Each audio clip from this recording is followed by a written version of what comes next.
Breaking news. Telangana రాష్ట్రంలో మొదటి విడత గ్రామ పంచాయతీ ఎన్నికలు ముగిశాయి. అయితే ఈ మొదటి విడత గ్రామ పంచాయతీ ఎన్నికల్లో కాంగ్రెస్దే స్పష్టమైన మెజారిటీ కనిపిస్తూ ఉన్నది.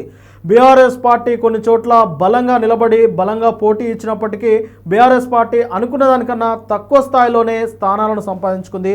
ఒక్కసారి మొత్తం తెలంగాణ రాష్ట్ర వ్యాప్తంగా జరిగిన మొదటి విడత గ్రామ పంచాయతీ ఎన్నికల్లో అసలు ఏ పార్టీ ఎన్ని సీట్లు గెలుచుకున్నది అనేది మనం చూద్దాము. మొదటగా 4227 గ్రామాల్లో చూసుకున్నట్టయితే 2872 చోట్ల పార్టీ అంటే కాంగ్రెస్ పార్టీదే ఘన విజయం సాధించింది.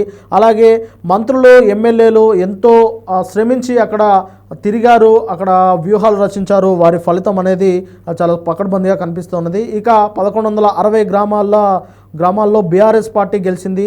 అయితే కొన్ని చోట్ల హరీష్ రావు ప్రాతినిధ్యం వహించిన ఆ సిద్దిపేట అటు సైడ్ మాత్రమే బీఆర్ఎస్ హవా కనిపించింది. తర్వాత మిగతా చోట్ల మాత్రం చాలా చోట్ల బీఆర్ఎస్ అయితే డల్గానే ఉన్నది. అలాగే 195 చోట్ల మాత్రమే బీజేపీ పార్టీ అయితే విజయం సాధించింది. అయితే మొత్తం మీద ఒక్కసారి అసలు అంటే మన జిల్లాల వారీగా చూసుకున్నట్టయితే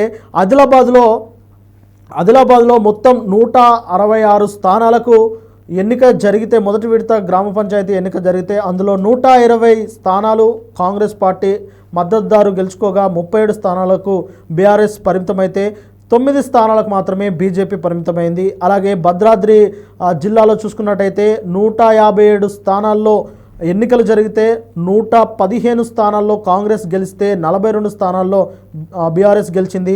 అలాగే హన్మకొండ చూసుకున్నట్టయితే 69 స్థానాల్లో ఎన్నికలు జరిగితే 39 స్థానాల్లో కాంగ్రెస్ గెలిస్తే 20 స్థానాల్లో మాత్రమే బీఆర్ఎస్ గెలిచింది. ఇక జగిత్యాల చూసుకున్నట్టయితే 122 స్థానాల్లో ఎన్నికలు జరిగితే 66 స్థానాలు కాంగ్రెస్, 40 స్థానాలు బీఆర్ఎస్. అలాగే జనగాం చూసుకున్నట్టయితే 110 స్థానాల్లో ఎన్నికలు జరిగితే 81 స్థానాల్లో కాంగ్రెస్ గెలిస్తే 28 స్థానాల్లో బీఆర్ఎస్ గెలిచింది. ఇక జనగాంలో కేవలం ఒకే స్థానంలో బీజేపీ మాత్రమే గెలిచింది. అలాగే జయశంకర్ భూపాలపల్లి చూసుకున్నట్టయితే 57 స్థానాలు కాంగ్రెస్ గెలిస్తే 21 స్థానాల్లో బీఆర్ఎస్ గెలిచింది. అలాగే జోగులాంబ గద్వాల్లో 88 స్థానాలు కాంగ్రెస్, 8 స్థానాలు మాత్రమే బీఆర్ఎస్. కామారెడ్డిలో 100 స్థానాలు కాంగ్రెస్ అయితే 44 స్థానాల్లో మాత్రమే బీఆర్ఎస్ గెలిచింది. అలాగే కరీంనగర్లో చూసుకున్నట్టయితే 60 స్థానాలు కాంగ్రెస్ అయితే 19 స్థానాలు బీఆర్ఎస్. ఖమ్మం 155 స్థానాలు కాంగ్రెస్, 37 స్థానాలు బీఆర్ఎస్. అలాగే కొమరం భీం చూసుకున్నట్టయితే 69 స్థానాల్లో కాంగ్రెస్ గెలిస్తే 36 స్థానాల్లో బీఆర్ఎస్ గెలిచింది. 101 స్థానాల్లో కాంగ్రెస్ మహబూబాబాద్లో గెలిస్తే 50 స్థానాల్లో బీఆర్ఎస్ గెలిచింది. మహబూబ్ నగర్లో 77 స్థానాల్లో కాంగ్రెస్ గెలిస్తే 60 స్థానాల్లో బీఆర్ఎస్ గెలిచింది. అలాగే మంచిర్యాల చూసుకున్నట్టయితే 64 స్థానాల్లో కాంగ్రెస్ గెలిస్తే 15 స్థానాల్లో బీఆర్ఎస్ గెలిచింది. మెదక్ 117 స్థానాలు కాంగ్రెస్ అయితే 43 బీఆర్ఎస్. ములుగు 38 స్థానాల్లో కాంగ్రెస్ గెలిస్తే 10 స్థానాల్లో బీఆర్ఎస్ గెలిచింది. 98 స్థానాల్లో నాగర్ కర్నూల్లో కాంగ్రెస్ గెలిస్తే 48 స్థానాల్లో బీఆర్ఎస్ గెలిచింది. నల్గొండలో చూసుకున్నట్టయితే 231 స్థానాల్లో అత్యధిక మెజార్టీలో నల్గొండలో కాంగ్రెస్ గెలిస్తే 82 స్థానాల్లో బీఆర్ఎస్ గెలిచింది. నారాయణపేటలో 55 స్థానాల్లో కాంగ్రెస్, 10 స్థానాల్లో బీఆర్ఎస్. 97 స్థానాల్లో నిర్మల్లో కాంగ్రెస్ గెలిస్తే 20 స్థానాల్లో బీఆర్ఎస్ గెలిచింది. అలాగే నిజామాబాద్లో 153 స్థానాలు కాంగ్రెస్ అయితే 15 స్థానాలు బీఆర్ఎస్. పెద్దపల్లి 74 స్థానాల్లో కాంగ్రెస్ అయితే 24 స్థానాల్లో బీఆర్ఎస్ గెలిచింది. అలాగే రాజన్న సిరిసిల్ల 47 స్థానాల్లో కాంగ్రెస్ గెలిస్తే 28 బీఆర్ఎస్ గెలుచుకుంది. రంగారెడ్డి 103 స్థానాల్లో కాంగ్రెస్ అయితే 67 బీఆర్ఎస్ గెలుచుకుంది.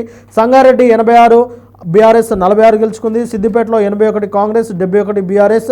సూర్యాపేటలో 101 కాంగ్రెస్, 54 బీఆర్ఎస్. అలాగే వికారాబాద్లో 189 కాంగ్రెస్ గెలిస్తే 71 బీఆర్ఎస్. వనపర్తి 49 కాంగ్రెస్ అయితే 34 బీఆర్ఎస్.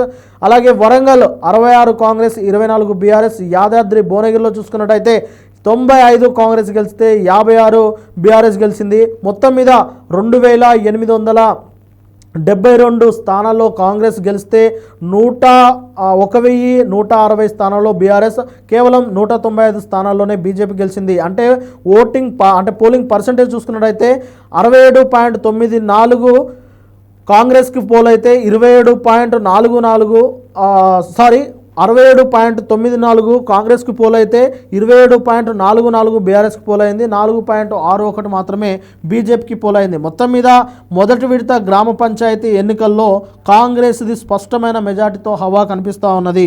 తెలంగాణలో తొలి విడత గ్రామ పంచాయతీలది కాంగ్రెస్ హవా కొనసాగుతూ ఉన్నది. కాబట్టి రెండో విడతకు బీఆర్ఎస్ పార్టీ గేర్ మార్చే అవకాశం అయితే కనిపిస్తూ ఉన్నది. తమ వ్యూహాలను మార్చుకొని ముందుకెళ్లాలని చూస్తూ ఉన్నది. చూడాలి మరి రెండో విడత ఫలితాలు ఎలా ఉండబోతున్నాయో.